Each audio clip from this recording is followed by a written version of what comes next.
पहले जब भी ऐसी कोई मुसीबत आती थी, लोग अमेरिका के सामने गिड़गिड़ाते थे, लोग इजराइल के सामने गिड़गिड़ाते थे, हमारे लोगों को निकाल लाओ, हमारे लोगों को निकाल लाओ। सुपर पावर था अमेरिका।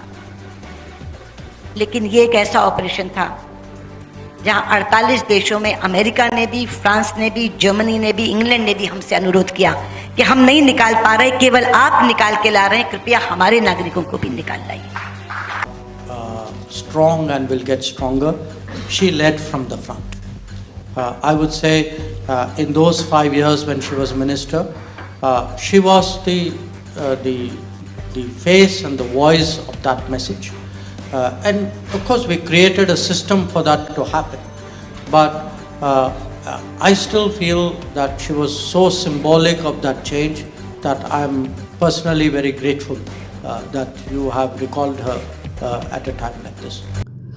आपको एस जयशंकर जी की बातें सुनकर क्लियरली समझ में आ गया होगा कि वो किस लेवल की इज्जत और सम्मान रखते हैं अपने मन में सुषमा स्वराज जी के लिए। एंड इंडीड इसको रखना भी चाहिए, क्योंकि she deserves that. Sushma Swaraj is one of the most veteran Indian politicians India ever had.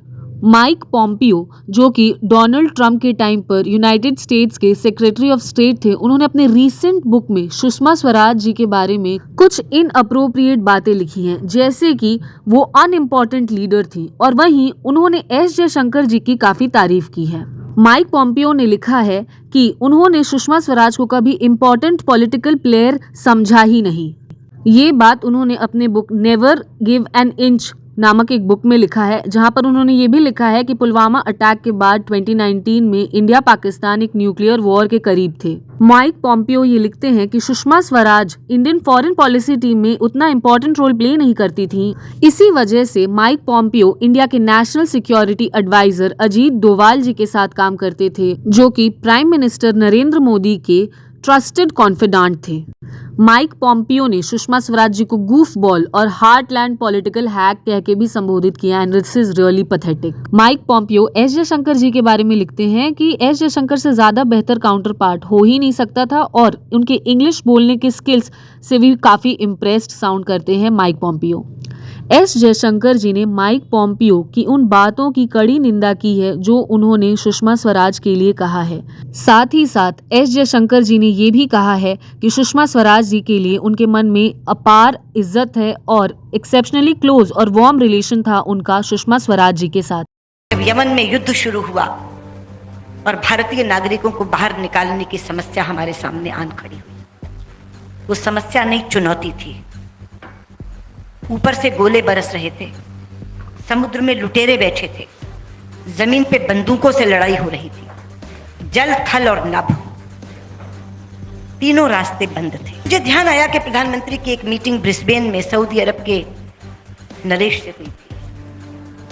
मैंने सीधे जाके उनसे कहा कि प्रधानमंत्री जी, आप बहुत अच्छे रिश्ते बना के आए हैं सऊदी किंग से, आप उनको एक फोन करिए कि वो 7 दिन के लिए गोलाबारी रोक दें तो मैं अपने सब लोगों को निकाल लाऊं। तो उन्होंने कहा अभी बात करते हैं। तो सऊदी किंग ने कहा मुझे 1 घंटा दीजिए, जस्ट गिव मी 1 आवर। 1 घंटे के बाद उनका फोन आया कि मैंने अपने लोगों से बात की है, 7 दिन के लिए तो हम एक साथ नहीं युद्ध रोक सकते, लेकिन हम हर दिन 2 घंटे रोक सकते हैं गोलाबारी, और 7 दिन तक रोक सकते हैं। आप अपनी फॉरेन मिनिस्टर को कहिए कि इस बीच में वो निकाल सकती हैं तो निकाल दें। प्रधानमंत्री ने मुझे बताया कि वो हर दिन 2 घंटा गोलाबारी रोकने को तैयार है। मैंने कहा हमारा काम इसी से चल जाएगा। जनरल वीके सिंह को कहा कि आप तो फील्ड संभालिए, मैं यहाँ से मॉनिटरिंग करती हूँ। वो जिबूती पहुँच गए जहाँ से ऑपरेशन चल रहा था, और मैं यहाँ से मॉनिटरिंग कर रही थी। हम लगभग 5000 भारतीय नागरिक और लगभग 2048 राष्ट्रों के नागरिक यहाँ से निकाल करके लेकर। आज से पहले जब भी ऐसी कोई मुसीबत आती थी, लोग अमेरिका के सामने गिड़गिड़ाते थे, लोग इजराइल के सामने गिड़गिड़ाते थे, हमारे लोगों को निकाल लाओ, हमारे लोगों को निकाल लाओ। सुपर पावर था अमेरिका। लेकिन ये एक ऐसा ऑपरेशन था जहां 48 देशों में अमेरिका ने भी, फ्रांस ने भी, जर्मनी ने भी, इंग्लैंड ने भी हमसे अनुरोध किया कि हम नहीं निकाल पा रहे, केवल आप निकाल के ला रहे हैं, कृपया हमारे नागरिकों को भी निकाल लाइए। सुषमा स्वराज जी ने अपने पूरे टेन्योर में कई ऐसे काम करके दिखाए हैं जो हाईली प्रेजवर्दी है और मुझे पर्सनली उनका ऑपरेशन राहत one of the best works लगता है।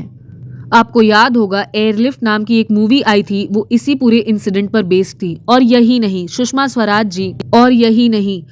स्वराज जी ने कई ऐसे इंडियंस को फॉरेन कंट्रीज से निकाला है जो या तो अबडक्टेड थे या फिर उन्हें ट्रैप करके वहां ले जाया गया था। We will talk about a few cases in this video. आपके स्क्रीन पर जो फोटो फ्लैश हो रहा है वो उज़मा अहमद का है। ताहिर अली नाम के एक पाकिस्तानी ने इन्हें बहला फुसलाकर पाकिस्तान ले गया और उसके बाद इनके साथ सेक्सुअल असॉल्ट किया। ताहिर अली ऑलरेडी 4 बच्चों का बाप था, मैरिड था। इसके बावजूद भी उज़मा से जबरदस्ती उसने शादी की और इससे बचाकर कौन लेके आया? इसे बचाकर सुषमा स्वराज जी लेकर आई थी और जब इन्हें लेके आई तो इन्होंने उज़मा को डॉटर ऑफ इंडिया कहकर संबोधित किया। सलमान खान की बजरंगी भाईजान मूवी याद है? उस मूवी के रिलीज के बाद गीता नाम की एक लड़की बहुत फेमस हुई जिसने पाकिस्तान में 15 साल गुजारे थे। अनफॉर्चुनेटली गीता को हियरिंग और स्पीच इम्पेयरमेंट है और इसे भी बचाकर सुषमा स्वराज जी लेकर आई थी। अ 40-year-old वुमन जो इंटरनेशनल एनजीओ में काम कर रही थी, उसे किडनैप कर लिया गया था काबुल में बाय सस्पेक्टेड मिलिटेंट्स जिसका नाम था जुडिथ डिसूजा। इसे भी सुषमा स्वराज जी ने ही बचाया था। Our next story is of Hamid निहाल अंसारी। ये पाकिस्तान चले गए थे अफगानिस्तान बॉर्डर से अपनी एक ऑनलाइन फ्रेंड को रेस्क्यू करने के लिए। 2012 में हामिद को पाकिस्तान में पकड़ लिया गया था और बंदी बना के रखा गया था। थैंकफुली सुषमा स्वराज जी के एफर्ट के बाद वो रिलीज हुआ। फादर टॉम उजुन्ननिल जो कि यमन में मार्च 2016 में अबडक्ट कर लिए गए थे इस्लामिक स्टेट टेररिस्ट के अटैक के दौरान। ऑनलाइन इनका एक वीडियो रिलीज किया गया था जहां ये मदद मांग रहे थे इंडियन एम्बेसी से और सुषमा स्वराज जी के एफर्ट्स की वजह से इन्हें भी हम इंडिया लेकर आ पाए थे। आपके लिए ये सिर्फ चंद फ्यू स्टोरीज होंगी लेकिन इन लोगों के साथ इनकी पूरी फैमिली की स्टोरीज एसोसिएटेड थी और आप कभी भी कोई भी प्रेस ब्रीफिंग या फिर इन लोगों का इंटरव्यू उठा के देखिएगा, जो आपको इनकी आंखों में चमक दिखेगी ना और सुषमा स्वराज जी के लिए इज्जत, आपको तब समझ में आएगा कि सुषमा स्वराज जी ने इन लोगों के लिए क्या कर दिया है।